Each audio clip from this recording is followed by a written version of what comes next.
ও দয়ার মালিক যে তুমি কত দয়ার মালিক, তুমি আমার সব গুনার খবর জানো।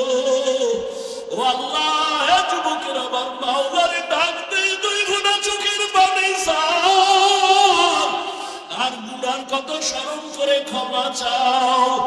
আর আল্লাহরে বলো, আমার মাওলা যে কেমন দয়ার মাওলা। ওরে দরওয়াজা জানালা বন্ধ করে মোবাইলে তারা যে গুনাহ করেছ,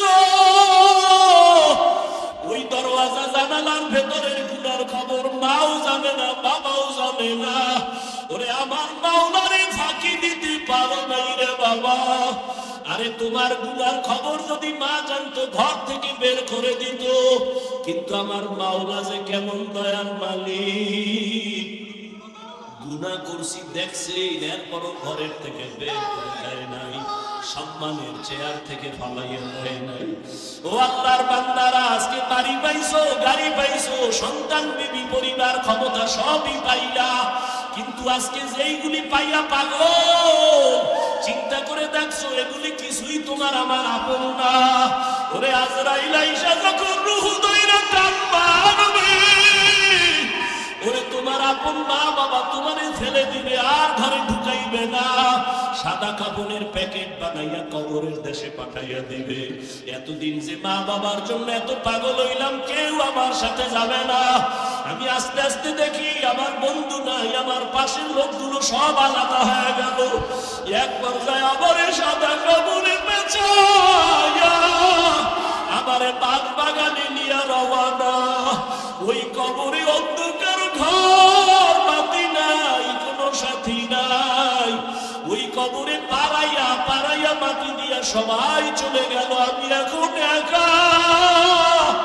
আমার ডানে মাটি, বামে মাটি, সামনে পিছনে, উপরে নিচে মাটি। কই আমার বাড়ি, কই আমার গাড়ি, কই আমার সন্তান, কই আমার মা বাবা, কই আমার ক্ষমতার চেয়ার, কই আমার সম্মান। এখন এই অন্ধকার কবরে দুইজন ফেরেশতা চলে আসবে প্রশ্ন করার জন্য। রবের পরিচয় দাও, ধর্মের পরিচয় দাও, রহমতের নবীর পরিচয় দাও।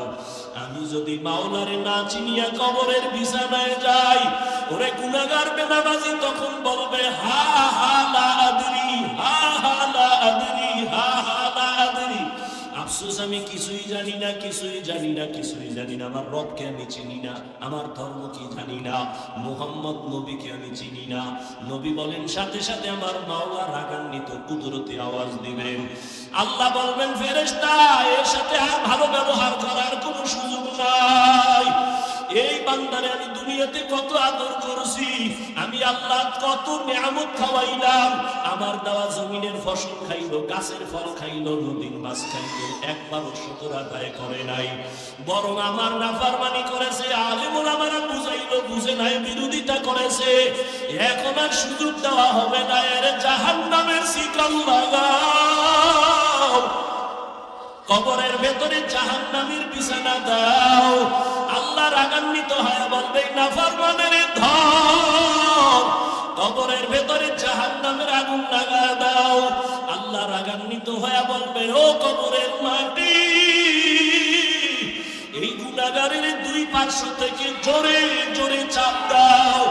এমন জোরে দুই পাশের মাটি চাপ দিবে, সহ্য করতে পারবি নি রে যুবক। একটা মশার কামড় সইতে পারো না, বেতের বাড়ি সইতে পারো না, সূর্যের গরম সহ্য করতে পারো না। গুনাহ নিয়ে কবরে গেলে কেমনে মাটির চাপ সহ্য করবা? কিয়ামতের ময়দানে আল্লাহ অর্ডার করবে, সূর্য নিচে নেমে আয়, তোর যত মুখ আছে নিচে কর, যত তাপ আছে তাপ জমিনে ছাড়। সূর্যের তাপে জমিনটা পুড়িয়া তামা হয়ে যাবে। স্বর্ণ হবে না কেন? জমিনটা পুড়িয়া রূপা হবে না কেন? পিতল হবে না কেন?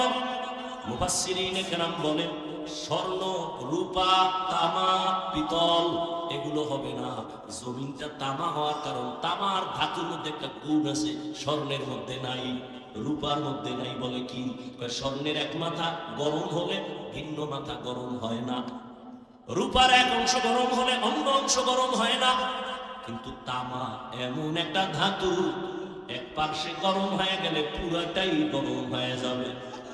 আল্লাহ যখন বলবে সূর্য তুই মনের মতো তাপ দিতে পারো না, আজকে সব তাপ ছাইড়া দিছে, সূর্যের এমন তাপ শুরু হয়ে যাবে, জমিনটা তামা হয়ে যাবে।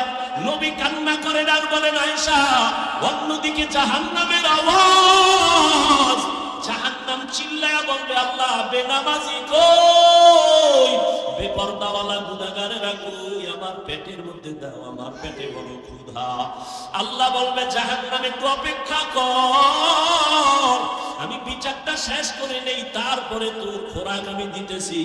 নবী বলেন জাহান্নাম থামে না, তখন আল্লাহ অর্ডার দিবেন, এই ফেরেশতারা জাহান্নামের গলার মধ্যে ৭০,০০০ শিকল লাগাইয়া বাঁধো, এক একটা শিকলের গোড়ায় ৭০,০০০ ফেরেশতা ধইরা ভালো কইরা পেছন দিকে তাইনা রাখ, ও যেন আমার আদালতের দিকে আসতে না পারে।